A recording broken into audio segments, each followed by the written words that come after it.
Të dashur dëgjues të Radio Maris, qoftë lëvduar Jezu Krishti, jemi duke u shoqëruar me emisionin liturgjik të fjalës. Ju ftojmë në vazhdim të ndiqni leximet e meshës së shejtë të së dielës së parë të kohës së ardhjes. Cikli liturgjik A. Leximin e parë dhe psalmin lexon Nora Uka. Leximin e dytë motor Irenea Lekaj. Ungjillin dhe komentin e Ungjillit nga Pater Prel Gjurashaj. Hiri i Zotit qoftë me ju të gjithë. Lexim prej librit të Isais profet. Vegimi që pa Isaia, biri i Amosit, në lidhje me Judenë e Jeruzalemin. Do të ndodhë në kohën e ardhshme, mali i shtëpisë së Zotit do të vendoset mbi majën e maleve, e do të ngallit për mbi kreshta dhe të gjithë popujt do të ngarendin tek ai. Tek ai do të shkojnë shumë fise do të thonë, e janë të ngjitemi në malin e Zotit, në shtëpinë e hyjit të Jakobit, që të na i mësoj udhët e veta, e të ecim shtigjeve të tija, sepse nga Sioni do të dalë ligji dhe nga Jeruzalemi fjala e Zotit. Ai do të jetë gjykatësi i popujve dhe do t'i gjykoj fiset e shumta, shpatat e veta do t'i kthej në plor e heshtat në drapërin. Një popull nuk do të ngrit shpatën kundër një populli tjetër dhe më s'do të ushtrohen për luftë. Eja, o shtëpia e Jakobit, të ecim në dritën e Zotit. Fjala e Zotit. Falenderojmë hyn. Të shkojmë me gëzim në takim me Zotin. Të shkojmë me gëzim në takim me Zotin. Sa u gëzova kur më thanë, e janë të shkojmë në shtëpinë e Zotit. Ja, tashmë këmbët tona shkelen në dyert e tua, o Jeruzalem. Të shkojmë me gëzim në takim me Zotin. Atje ngjiten fiset e Zotit, sipas rregullores në Izrael, për të kremtuar emrin e Zotit. Atje janë selit e gjykatores së drejtësisë, selit e shtëpisë së Davidit. Të shkojmë me gëzim në takim me Zotin. Lutuni për paqen e Izraelit, u prifte mbara atyre që të duan ty, mbretroft paqja në muret e tua, dhe qetësia në pirgjet e tua. Të shkojmë me gëzim në takim me Zotin. Për dashurinë ndaj vëllezërve e miqve të mi do të them paqja me ty. Për dashurinë ndaj shtëpisë së Zotit hyjit ton, do të lutem ti kesh të gjitha të mirat. Të shkojmë me gëzim në takim me Zotin. Lexim prej letrës së Shën Paulit apostull drejtuar Romakëve. Vëllezër, është koha të zgjoheni nga gjumi, sepse tash shpëtimin e kemi më afër se kur besuam. Nata ka shkuar në të sosur, e dita është afruar. Prandaj t'i flakim larg veprat e errësires e të ngjeshemi me armë të dritës. Të ecim me nder, por si ditën, jo në gosti e zdërhallje, jo në flikshti e në shfreni, jo në grindje në smir, por vishuni me Jezu Krishtin Zot, e në kujdes për trup mos i knaqni prirjet e ulta. Fjala e Zotit. Falenderojmë hyn. Prej Ungjillit shenjtë sipas Mateut. E kur do të jetë ajo ditë lejore, askush s'dëgjon, as angjëjt e qiellit, as biri me përjashtim vetëm të Atit. Dhe si që në ditët e Noehit, ashtu do të jetë edhe ardhja e birit njeriut. Dhe sikurse në ditën para përmbytjes, njerëzit hanin e pinin, merrnin gra e gra të burra deri atë ditë kur Noehu hyri në ark. E nuk u apreu mendja se do të ndodhte gjë derisa erdhi përmbytja e Jufshim. Ashtu do të jetë edhe në ardhin e birit njeriut. Atëherë prej dy vetëve që kanë për të gjetur në arë, njani do të merret e tjetri do të lihet. Prej dy grave që do të bluajnë në mokër, njëra do të merret e tjetra do të lihet. Prandaj rini zgjuar, sepse nuk dini se në çdo ditë do të vijë zotëria juaj. E mos harroni, po ta dinte i Zoti i shtëpisë, se në çorë të natës si vjen vjellësi, do të rinte zgjuar, e nuk do të lironte të thyej shtëpia. Prandaj rini gati, sepse biri njeriu do të vijë në atë orë kur ju se pritni. Fjala e Zotit. Vllazë dhe motra, me këtë diell po fillojmë kohën e ardhjes. Kisha në fillim vitit liturgjik, në vend me njëherë parasysh thirrjen të braktisim zakonet e jetës përditshme që na bajnë të pakujdesshëm për jetën e pasosur dhe të rifillojmë përsëri jetën shpirtërore. Me ungjillin që posa dëgjuam, Jezusi pasi kishte paralajmëruar rënimin e tempullit, po përgjigjej në pyetjet që kishin bërë nxënësit e tij. Dishepujt kurështarë kishin pyetur ndjedhje me kohët, kur do të ndodhin këto gjëra? E Krishti nuk u lafi në përgjigje, duke shpjeguar se këtë nuk e dinë as angjëjt që janë aq afër me Zotin. U kishte thënë se nuk e dinë as biri i Hyut, që është bën njeri, por vetëm ati që është në qiell. Kjo pyetje aq kurioztare ka vazhduar edhe gjatë shekujve. Disa grupe të krishterë deri në kohën tona kanë pas guxim të caktojnë disa herë edhe datat e ditës ardhjes së dytë të Krishtit, por pa sukses.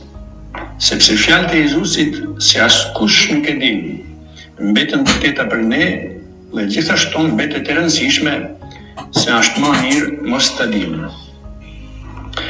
Por ata kishin bërë edhe një pyetje të dytë. Cila është shaja e ardhjes sante dhe i mbarimit të botës? Po ai përgjigjet kësaj pyetje në mënyrë të gjatë. Jezusi bën një profeci që ka të bëjë kryesisht me ngjarjet e ardhshme, me shkatrimin e Jeruzalemit, por ajo gjithashtu shikon lart drejt gjyqit përgjithshëm dhe drejt ditëve të fundit të kësaj bote. Për me shpjeguar shajën e ardhjes së birit Hyut, është interesant se Jezusi merr shembullin e ditëve të Noehut. Me ta mund ta kuptojmë çfarë peshe kanë zgjedhjet tona për jetën e pasosur. Çka kishte ndodhur atë ditë? Jezusi interpreton. Njerëzit hanin e pinin, merrnin gra e gratë merrnin burra. A ka në gjatë keqe me hangër e me pi? Me marrë një grua dhe me marrë një burë? Qartë se jo. Por aty mund fshihet e keqja, pa e vrejt as pak. Kur mendin e zemrën e kemi të përkushtuar vetëm të mirat e kësaj bote, dhe nuk e çojmë mendin te Zoti, ka ndryshuar jeta jonë. Harrojmë Zotin, jetën e pasosur, e jetojmë vetëm e vetëm për ato gjëra që ka nevojë trupi ynë. Këtë realitet shpirtëror Jezusi na tregon me atë fjalë të shkurt e të urtë. Ku është thesari yt, ato është edhe zemra jote. Nuk thot se ishin katar posaçëm, por mendjen e kishin vetëm tek gëzimet e kësaj bote. Kjo mjafton të mos jemi të gatshëm për Zotin, e mos të mendojmë për qëllimin e jetës. Kujtojeni çka thoshte edhe Pasaniku, toka e cilit i kishte provuar shumë, dhe këshillohej me veten e tij. Çka të bëj? Dhe ban një plan për të ardhmen. Do t'i gëzoj grunart, e do t'i punoj më të mdhej, dhe do t'i mbledh në ta të gjitha, grunin dhe gjitha të lashtat e mia. Atëherë do t'i them shpirtit tim, shpirtin, ke pasuri me shumicë për shumë vjet. Pusho, ha, pi, e gëzo. Por se hyri tha i marë, pikrisht sonte, në këtë natë, do të kërkohet shpirti yt prej tejet. E çgrumbullove kuj do t'i mbes? Dhe përfundon, kështu i ndodh atij që grumbullon pasuri për vete e nuk kujdeset të bëhet i pasur në hyrje. as për këtë njeri të pasun, nuk flitet se ishte mëkatar. Por thjesht kishte planifiku jetën, kështu jetonte, e kështu e shihte të ardhmen, i fokusuar krejtësisht në gjërat toksore. Atë që baj, ai e jam. Atë që baj sot, ai është e ardhmja ime, deri në ditën e ardhjes së Jezusit, deri në ditën e vdekjes. Ana tjetër e bukur e këtij ungjillit është motivi i ardhjes së Jezu Krishtit. Përgjithsisht e shohim ardhmjen e tij dytë me frikë, sepse mendojmë se do të jetë gjykuese dhe shkatrimtare. Vërtet një gjyq do të bëhet, por do të jetë shumë pozitiv. Domethënë që t'i jepet më në fund çdo njanit atë që meriton të marrë.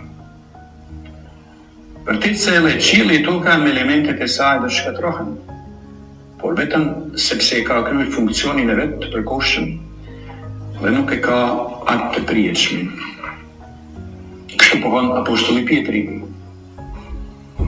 Nëveç sipas premtimit të tij presim qiellin e ri dhe tokën e re, ku banon drejtësia. Për çka pra vjen Jezusi? Dhe çka do të bëjë? Motivi i ardhjes së tij jemi ne, që besojmë në ta. Ai bën në marrë me veten.